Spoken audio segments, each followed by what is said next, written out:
메이플스토리 여름 쇼케이스 오버드라이브 잘 보셨나요? 저는 와이열에서 편하게 쇼케이스를 관람했습니다. 네, 유튜브로 집에서 봤습니다. 오늘은 쇼케이스 내용을 카테고리별로 훑어보고 운영진이 어떤 의도로 업데이트를 준비했는지 그 의도를 간단하게 뜯어보겠습니다.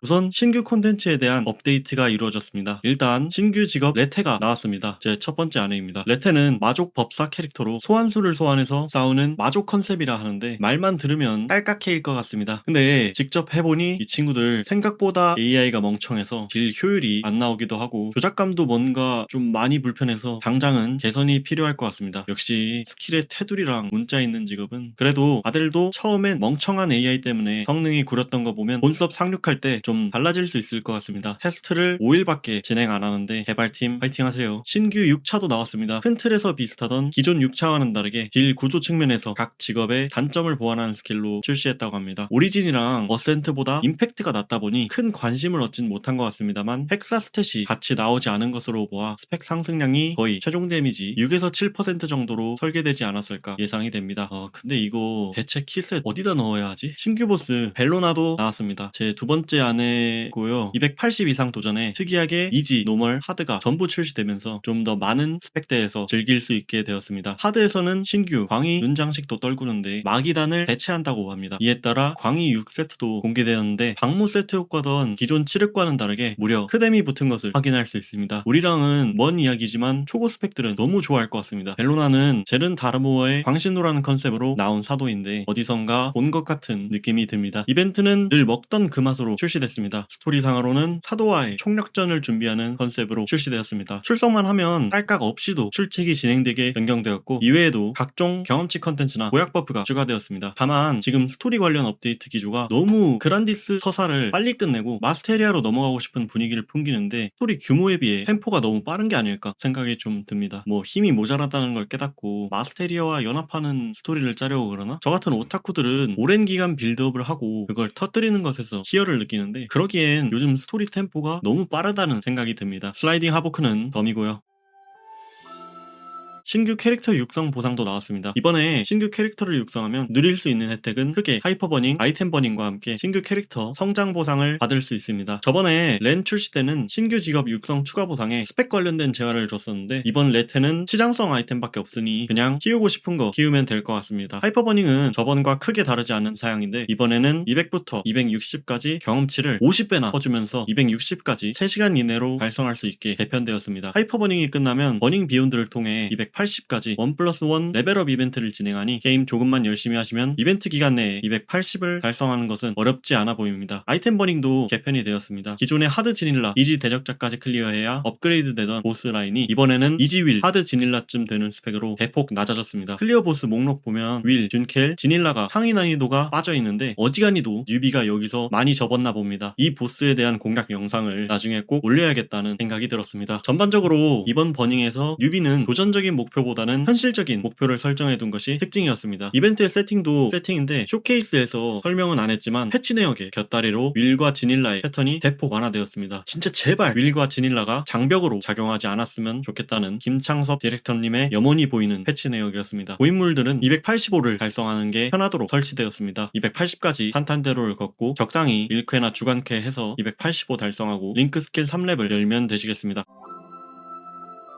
챌린저스 서버도 많은 변화가 생겼습니다. 일단 1일 미션이 주간 미션으로 변경되고 보상과 각종 버프가 강화되었는데 가장 큰 변화는 경매장이 본섭과 통합이 된 것입니다. 그래서 이번부터는 값싼 여명 장신구를 통해 스펙을 크게 끌어올릴 수 있어서 이전과 전략이 크게 달라질 것 같은데 이 부분도 나중에 템 세팅 영상으로 올리도록 하겠습니다. 새로운 시즌 보스 메이린이 등장하기도 했습니다. 제 세 번째 아내고요. 이게 좀 재밌는 게 마치 로그라이크나 증강 칼바람처럼 다른 직업의 스킬을 쓰거나 오리진을 2번 사용하는 등 내 캐릭터를 특이한 방법으로 강화할 수 있게 설계된 보스 시스템이었습니다. 그래 창섭이 형 이게 로그라이크지 그 아즈보스 협곡인가 뭔가 하는 그런 건 로그라이크가 아니야. 난이도는 노말이 하드 지닐라 위, 하드는 이지카링 위로 설계되었는데 아이템 버닝 보면 아시겠지만 마지막 강화가 노말 메일인 처치라 그렇게까지 어려운 난이도는 아닐 것 같습니다. 그리고 첼섭에서 캐릭터 육성하면 무려 솔 야누스 30레벨을 쥐어준다고 합니다. 이거 하나 있으면 제자리 사냥이 가능하다 보니 이번 첼섭은 사냥 걱정은 안 해도 됩니다. 이번에 그란디스 지형 개선을 했다는데 솔 야누스 30렙 지급을 겨냥한 패치인 것 같습니다. 전반적으로 챌린저스 서버는 초반 전략이 본섭과 같아지는 패치가 진행되었습니다. 첼섭 처음 하면 감가를 시계 먹을 장신구 때문에 머리가 아팠는데 이 부분도 해소가 됐고 본캐와의 사냥 격차도 해소가 됐으며 정말 말 그대로 즐길 수 있는 서버가 되었습니다. 이번 하버 어디서 시작하냐 물어보면 첼섭 말고는 서버가 없다고 소개하면 되겠습니다.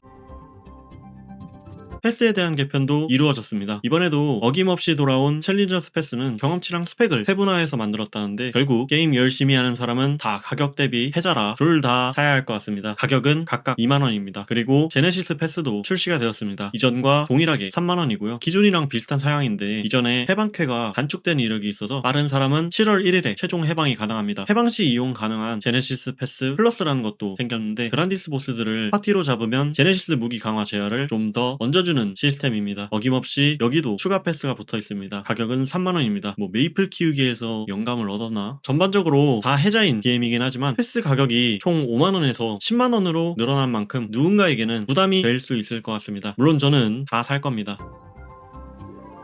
게임의 플레이 타임을 개선하는 업데이트도 많이 진행되었습니다. 대쇼츠 시대에 맞게 게임도 부담이 가지 않는 선으로 플레이 타임을 개선해 나가는 작업이었습니다. 모두에게 가장 체감이 되는 건 보스 제한 시간이 20분으로 감소되는 패치입니다. 물론 보스의 체력도 3분의 2 정도로 줄었으니 이건 너무 걱정하진 마시고요. 이에 따라 결정값도 까이긴 했는데 대략 5% 언저리밖에 안 까였으니 이 부분도 꽤 괜찮은 패치였습니다. 자동 사냥이 소규모로 도입되기도 했습니다만 이 부분은 기존 경험을 해치지 않는 선에서 진행된다고 합니다. 뭔지는 나중 가봐야 알 것 같습니다. 이외에도 익몬 삭제 및 일반 몸파로 경험치 대체, 에픽 던전과 1쾌 간소화가 있었습니다. 각종 편의성 개선도 들어왔습니다. 자석펫 개편이 제일 관심 있을 텐데 4석펫 효과와 5석펫, 6석펫 효과가 추가되었습니다. 4석펫 효과는 루시드 이벤트에서 보았던 맵 전체 자석 버그고 5석펫 효과는 솔 야누스 지속시간 갱신, 6석펫은 공마 30 증가입니다. 4, 5, 6번 자석펫은 서로 다른 기수에서 끌어와도 되고 살릴 필요도 없다고 합니다. 이전에 3석펫 추가 효과를 만들면서 다른 기수를 구매한 사람의 반발이 심했었는데 이렇게 해소 아닌 해소를 하는 것 같습니다. 경매장이 개편되기도 했습니다. 이제는 사냥이나 다른 컨텐츠 중에도 경매장 망령이 될 수 있게 개선을 했고 모바일이나 웹을 통해 현실에서도 경매장 망령이 될 수 있게 됩니다. 기존에 불편했던 옵션 따로 쓰는 것도 개선을 했다고 합니다. 경매장 초기에 있었던 사양인데 이걸 왜 이제야 해주나 싶긴 합니다. 이외에도 좀 굵직한 건 보스 페이지별 연습 모드 추가나 유니온 테트리스에서 포인트 제로 변경이 있을 것 같네요. 이름만 듣고 짐작되는 그 내용 있죠? 그 내용이 정확히 맞으니 따로 설명은 안 드리겠습니다. 소소한 것들은 유니온 챔피언 5번째 슬롯이 뚫리기도 했으며 길드에 계정 내 6캐릭을 넣을 수 있게 되었고 스킬 포인트 자동 배분, 솔 에르다 상한 추가, 안드로이드와 훈장 가방 추가, 어빌리티 자동 재설정, 캐릭터 프리셋 확장이 있겠네요.